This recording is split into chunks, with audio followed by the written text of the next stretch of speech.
안녕하십니까. 제가 주로 이 큰 행사가 끝나고 제 시간이 돌아옵니다. 백중회양 끝나고 이제 어 제 법무 시간입니다. 어 절기로는 입추, 처서가 지났습니다. 입추는 이제 뜨거울 때 입추가 오고, 처서는 이제 엊그제 한 22일이 처서였는데요. 이제 더위가 그친다는 뜻입니다. 그래서 오늘은 제 기분인지 약간 더위가 그친 것 같네요. 아직도 낮에는 상당히 뜨겁습니다. 더위가 좀 그쳤으면 좋겠습니다. 저는 이제 강원을 마치고 바로 봉암사 들어가서 이제 2년을 살고, 그러고 이제 서울 올라와서 기도하고 뭐 이렇게 됐는데요. 이제 은사 스님 절에 이제 들렸었죠. 이제 잠깐 이제 말씀을 드리면, 이제 정식 스님이 되는 과정이, 대한불교 조계종은 행자 생활을 6개월 이상 해야 합니다. 그리고 3월, 9월 이렇게 삼위계를 받습니다. 그 삼위계를 받으면 이제 예비 승려 자격으로 이제 4년간 교육을 받아야 해요. 전통 사찰에 있는 스님들 학교, 승가대학에서 교육을 받아도 되고, 동국대나 중앙승가대학에서 4년을 받아도 되고, 백담사에 있는 선원, 참선에 관심 있는 스님은 거기 가서 4년을 공부해도 됩니다. 그렇게 이제 저는 강원을 마치고, 저는 이제 강원을 나왔죠. 전통 사찰에서. 강원이라는 건 경전 공부하는 곳입니다. 마치고 이제 봉암사에 처음 이제 들어갔습니다. 당연히 이제 강원 맞추면 선방을 가는 것을 저는 이제 그렇게 알고 있었고, 또 이 스님들만 수행하는, 집중 수행하는 곳이라서 아주 뭐라 그럴까, 벅찼다고 하나? 이제 처음 큰 방에, 정진방에 들어가서 앉았을 때 감격스러움이 있어요. 뭔가 이렇게 막 느낌은 아직도 느낌으로 삽니다. 어떻게 보면 이제 절집에서는 이제 말뚝신심이라고 하는데, 더 닦여야 하고, 이제 말과 행동이 아직도 좀 거친 부분이 많고 미흡해서 더 이제 그런 걸 이제 노력하려고 합니다. 지금도 뭘 알고 이렇게 스님 생활을 하는 것 같지는 않아요. 그냥 무작정 하는 것 같아요. 죄송합니다. 이게 이제 신심을 바탕으로 수행을 해야 하는데, 주객이 전도됐다고 해야 하나? 말이나 행동이 먼저 나가고, 이건 그냥 나는 수행하는 마음에서, 좋은 마음에서, 신심에서 이런 거니까 이해해 주시겠지. 실제로 차근차근 생각해 보면 아무도 이해해 주지 않는 행동들이더라고요. 그래서 좀 더 조심하고 노력해야겠다는 생각이 듭니다.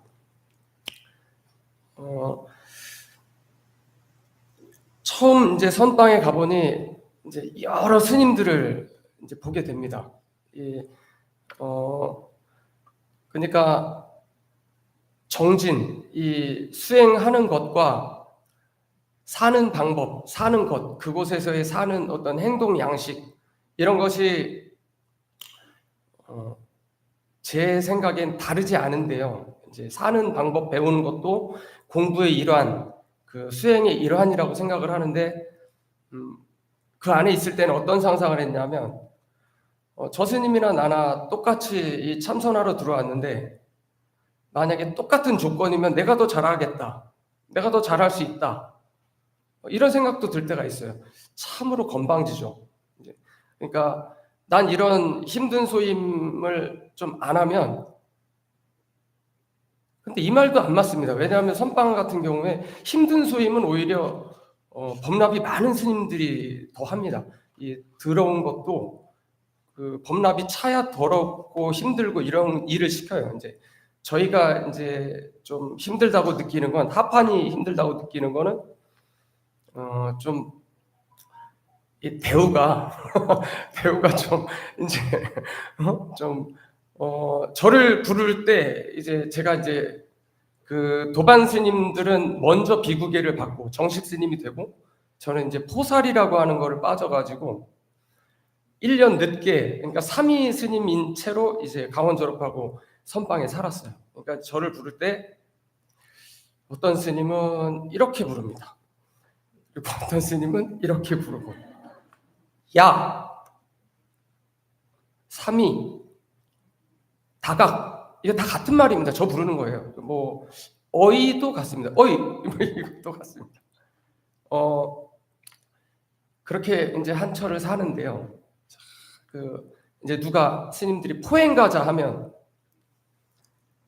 여기서는 어떻게 살아야 되고 스님들한테 어떻게 대해야 되고 이런, 이제 포행 길이가 인제 포행하는 시간이 길면 길수록 잔소리가 깁니다. 이게 인제 저는 이게 나도 아는 것도 있고 이제 굳이 안 들어도 되는 것도 있는데 노파심에 이 스님들이 계속 얘기를 해 줍니다. 제가 그 요즘에 재밌게 본 그 인터넷에서 본 건데, 잔소리와 조언의 차이를 아냐고, 그 옛날 자료더라고요. 한 5년 됐는데 그 어떤 여자 학생들한테, 어린이한테 물었어요. 유재석 씨가. 그랬더니 이 아이가 어떻게 대답을 하냐면, 잔소리는 왠지 모르게 짜증이 나는데 충고는 더 짜증이 나요. 그러더라고요. 그래서 저건 내가 할 말인데 내가 늘 생각하고 있었던 건데, 어 하여튼 그 재밌게 본 요즘에 그 짧은 그런 장면이었습니다. 어 이 잔소리나 충고가 인제 저도 들을 때는 그렇지만 뭐 제 그 후배 스님이랑 혹은 뭐 그 제 인제 그 조카라든지 뭐 또 이 절에 오는 그 뭐 재준이를 비롯한 이 어린 학생들한테 제가 잔소리를 할 때는 제가 잔소리인지 모릅니다. 되게 그들한테 도움이 될 것 같고 최선을 다하죠. 얘들이 듣기 싫어하는지 모르고. 그래서 그 공감하는 게 중요하다고 생각합니다. 그들이 원할 때 좋은 분위기에서 뭐 하도록 한번 노력해 보겠습니다. 다시 선빵 얘기로 돌아가면, 이제 제가 인제 한철 정진해 보니까 그래도 너무 좋은 겁니다. 뭔가 뿌듯하고 정말 스님 되길 잘한 것 같고, 어 정말 막 뭐가 내가 수행자인 것 같은 느낌이 막 들었어요. 그래 가지고 이제 삼위계를 받을 때 같은 도반인 가장 친한 도반한테 "다음 철에 우리 같이 살자. 여기 선방 한철 들어와. 같이 살아 우리." 그랬더니 좋다고 하는 겁니다. 그래 갖고 그 스님이 이제, 그때가 여름이었는데 여름에 이제 같이 살게 됐습니다. 저랑 이제. 그런데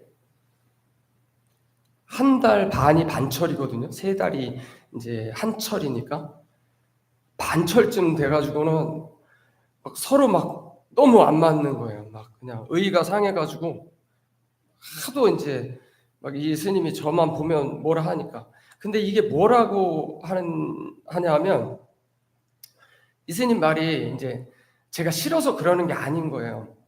어 스님도 강원을 졸업하고 왔고 지금 종단법에 그 포사를 받지 않아서 비구 스님이 못된 거지 스님이 잘못된 게 아니지 않느냐. 나하고 도반이지 않느냐. 근데 왜 그렇게 스님들을 보면 너무 저자세로 막 그냥 막 무슨 죄졌냐.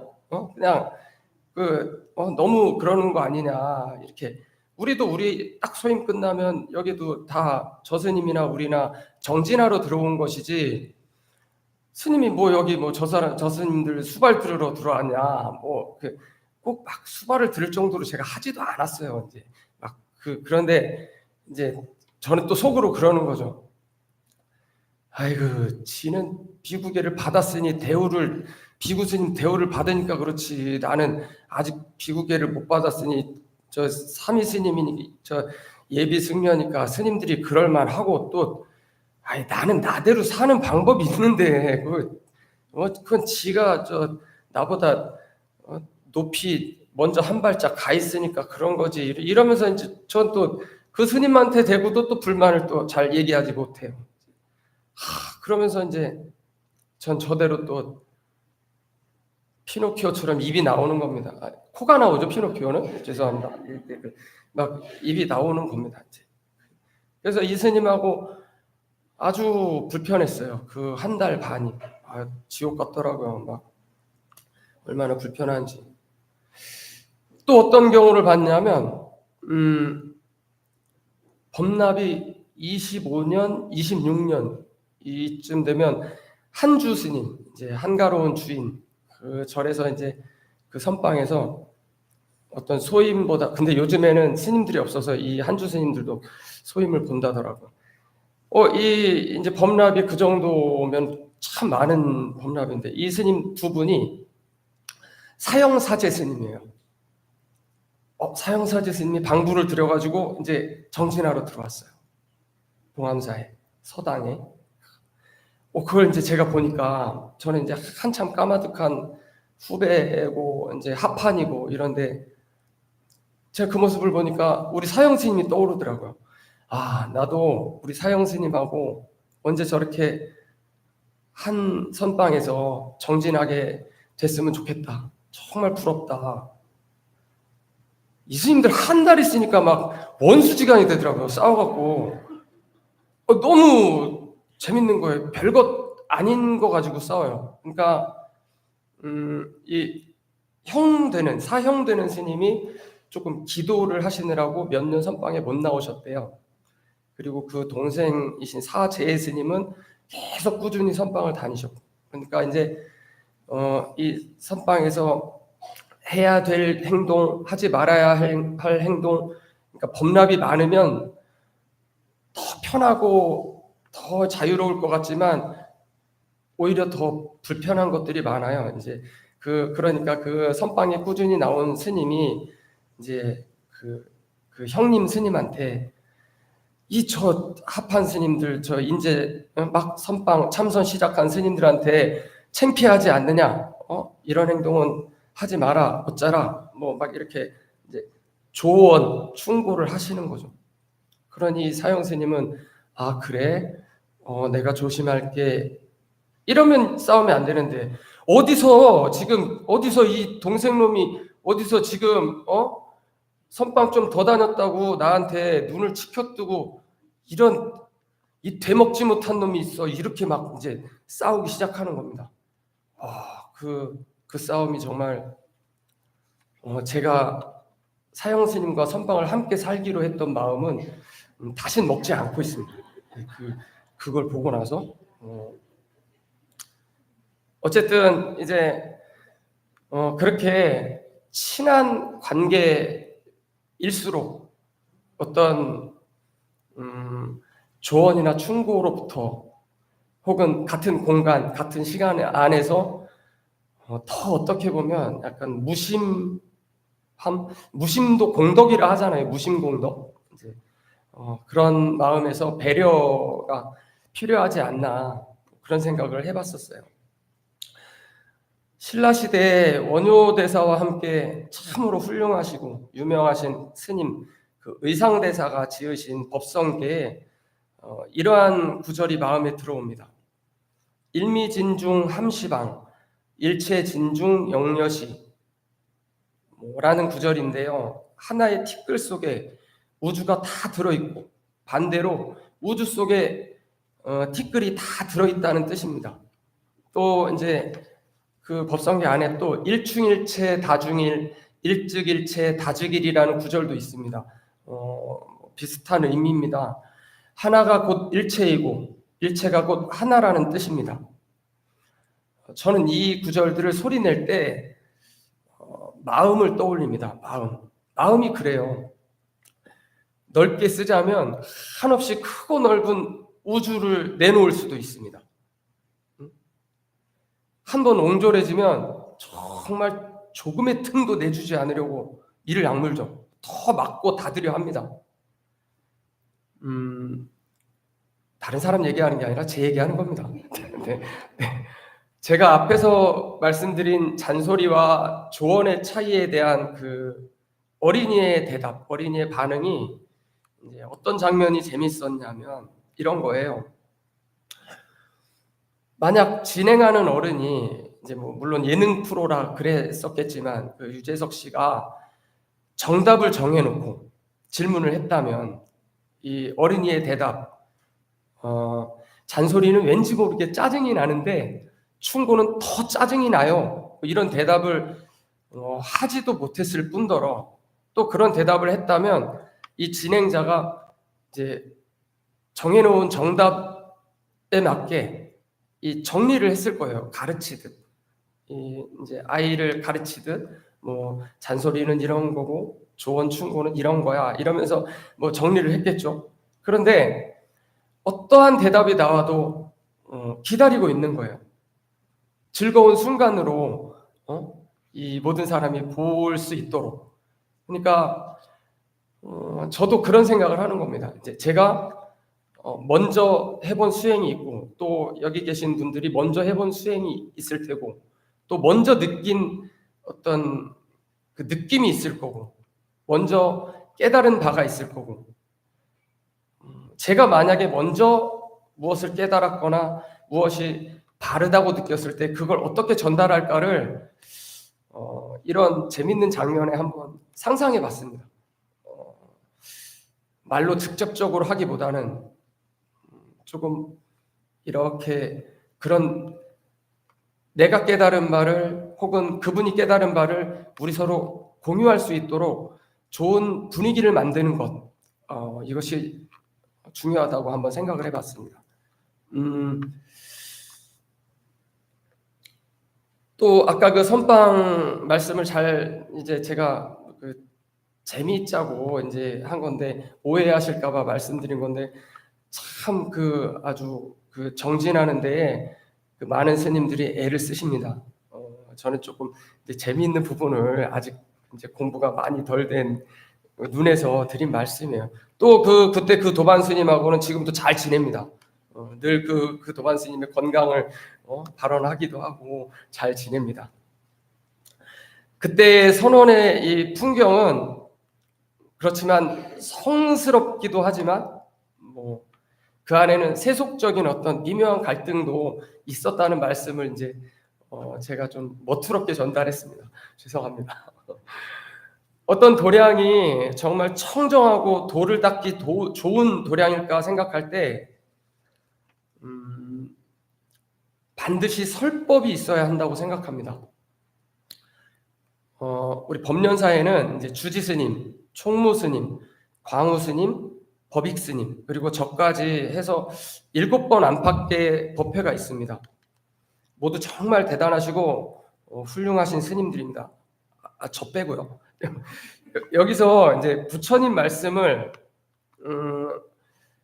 여기서 이 자리에서 부처님 말씀을 전하기 위해 이 준비하는 동안 이 준비할 때 매번 느끼는 것이지만 일단 정제된 언어를 사용해야 하는 부분 그리고 부처님 법에서 벗어난 이야기인지 아닌지 이렇게 구별하는 것, 골라내는 것 자체가 참으로 의미 있는 작업이라고 이렇게 느꼈습니다. 제가 매번 느끼는 거예요. 이 교학이나 선학에 관한 말씀들은 저 빼고 다른 훌륭한 스님들께 들으시면 좋겠고요.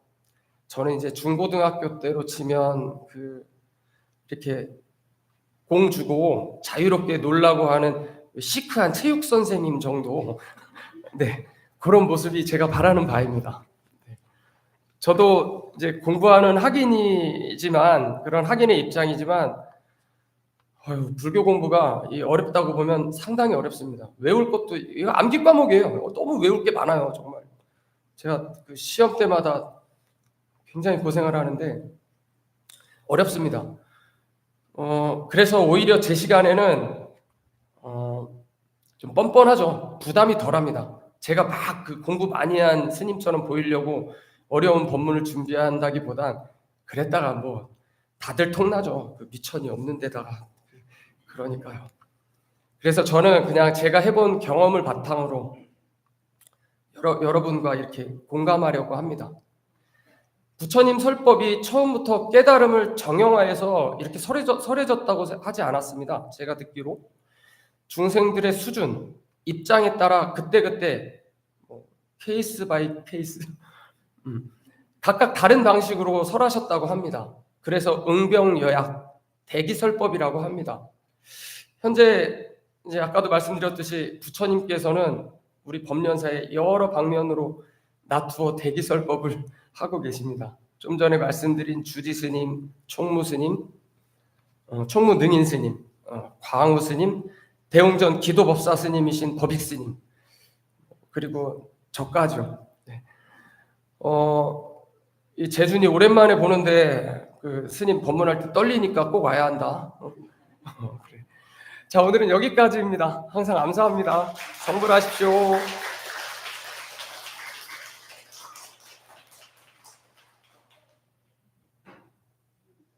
오늘도 훌륭한 법문을 해주신 이솔 스님께 다시 한번 큰 박수.